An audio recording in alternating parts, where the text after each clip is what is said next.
امام ابن حجر اور امام ذہبی نے کتاب الکبائر میں ایک واقعہ نقل فرمایا، ایک عورت کا انتقال ہو جاتا ہے اور اس کی تدفین کے بعد اللہ جل وعلا اس کے قبر کے عذاب کو اس کے بھائی پر منکشف کر دیتا ہے۔ اس کے بھائی کا کچھ سامان قبر میں رہ جاتا ہے۔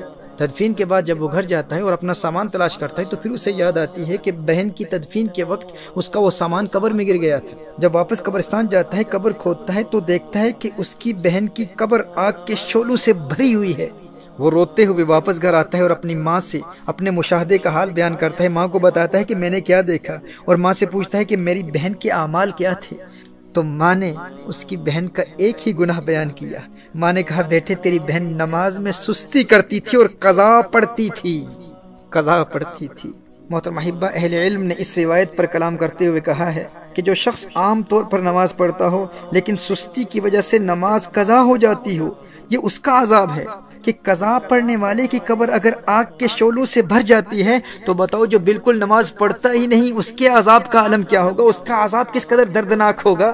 میرے دوستو، جو ایک نماز بھی بغیر عذر شرعی کے قضا کرتا ہے اس کا جرم زانی سے بڑا ہے، قتل کرنے والے سے بڑا ہے، چوری سے بڑا ہے، ڈکیتی سے بڑا ہے، رشوت سے بڑا ہے۔ جو نماز میں سستی کرتا ہے، اپنے وقت پر ادا نہیں کرتا، قرآن کریم کی اس آیہ مبارکہ کی روشنی میں یلقون غیا، جو نماز میں سستی کرتا ہے، نماز اپنے وقت پر ادا نہیں کرتا، اسے جہنم کی گہری وادی جس کا نام غی ہے اس میں عذاب دیا جائے گا۔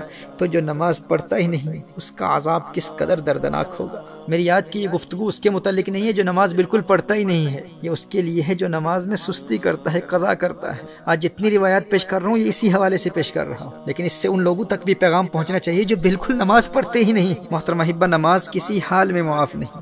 بیماری کی حالت میں بھی نماز فرض ہے۔ کھڑے ہو کر نہیں پڑھ سکتے تو بیٹھ کر پڑھیں، بیٹھ کر نہیں پڑھ سکتے تو لیٹ کر پڑھیں، پانی نہیں ہے تو تیمم کر لیں۔ نماز تو میدان جنگ میں بھی معاف نہیں ہے۔ محترم احبہ، نماز چھوڑنا تو بہت بڑی بات ہے، تارک الصلاۃ ہونا تو کجا۔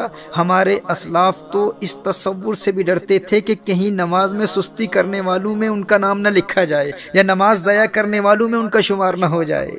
حضرت عبداللہ ابن عباس رضی اللہ تعالیٰ عنہما کی آنکھ میں پانی اتر آیا۔ لوگوں نے عرض کیا کہ اس کا علاج تو ہو سکتا ہے لیکن چند نمازیں قضا ہو جائیں گی۔ آپ نے فرمایا یہ نہیں ہو سکتا۔ میں نے نبی کریم صلی اللہ علیہ وآلہ وسلم سے سنا ہے کہ جو شخص نماز نہ پڑھے وہ اللہ جل وعلا کے یہاں ایسی حالت میں حاضر ہوگا کہ اللہ جل وعلا اس سے ناراض ہوگا۔ اللہ اکبر!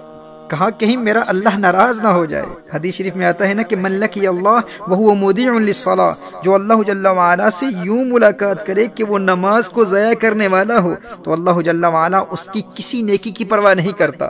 وہ خود کو نیکوکار سمجھے گا کہ میری اور تو بہت نیکیاں ہیں، ٹھیک ہے میری نماز قضا ہو گئی تھی لیکن میں نیک تو ہوں، میں صدقات دیتا ہوں، میں نے مسجدیں بنائی ہیں، میں خدمت خلق بجا لاتا ہوں، میرے اخلاق اچھے ہیں، یعنی اس کی اور بے شمار نیکیاں ہوں گی۔ وہ روزے دار بھی ہوگا، اس نے حج بھی کیا ہوا ہوگا، وہ خدمت خلق بھی بجا لاتا ہوگا، صدقات بھی دیتا ہوگا۔ وہ کہے گا کہ میری اور بے شمار نیکیاں ہیں، میں ایک اچھا انسان ہوں، کبھی کسی پر ظلم نہیں کیا، میں نے کبھی کسی کو مارا نہیں ہے، میں نے کسی کو کوئی تکلیف نہیں پہنچائی۔ کہا کہ اگر وہ تارک الصلاۃ ہے، اگر اس کی نمازیں ضائع ہو جاتی ہیں، اگر وہ نمازیں قضا کرتا ہے تو اللہ جل وعلا کو قیامت کے روز اس کی کسی اور نیکی کی پرواہ نہیں ہوگی۔ یہ حضور اکرم صلی اللہ علیہ وسلم کی حدیث ہے۔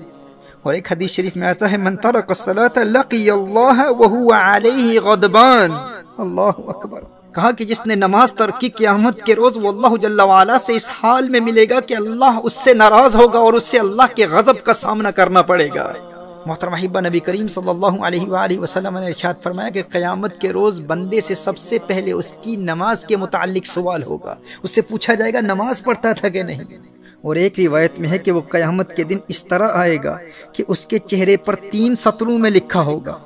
پہلی سطر میں لکھا ہوگا اے اللہ کے حق کو ضائع کرنے والے، اور دوسری سطر میں لکھا ہوگا اے اللہ کے غضب کے ساتھ مخصوص، اور تیسری سطر میں لکھا ہوگا کہ جس طرح تو نے دنیا میں اللہ کے حق کو ضائع کیا اسی طرح آج تو اللہ کی رحمت سے مایوس ہوگا، آج تو اللہ کی رحمت سے مایوس ہوگا۔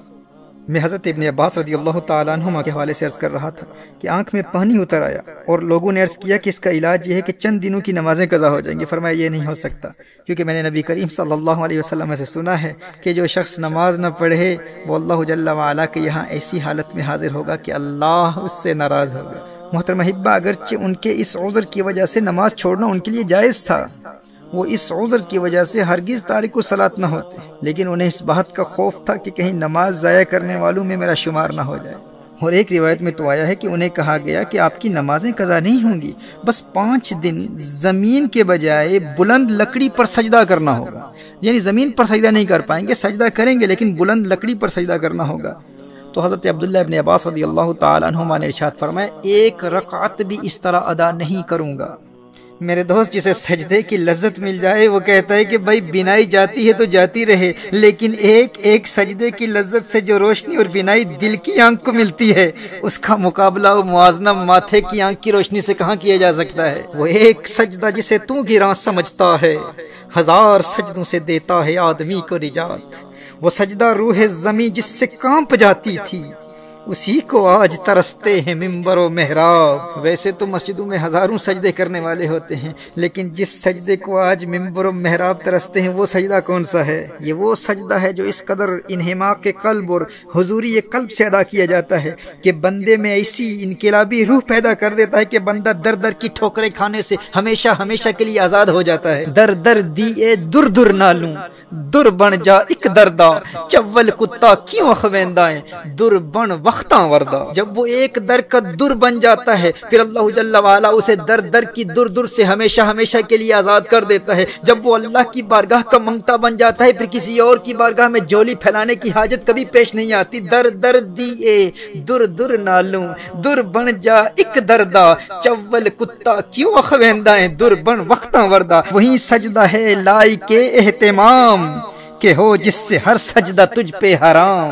وہی سجدہ ہے لائق اہتمام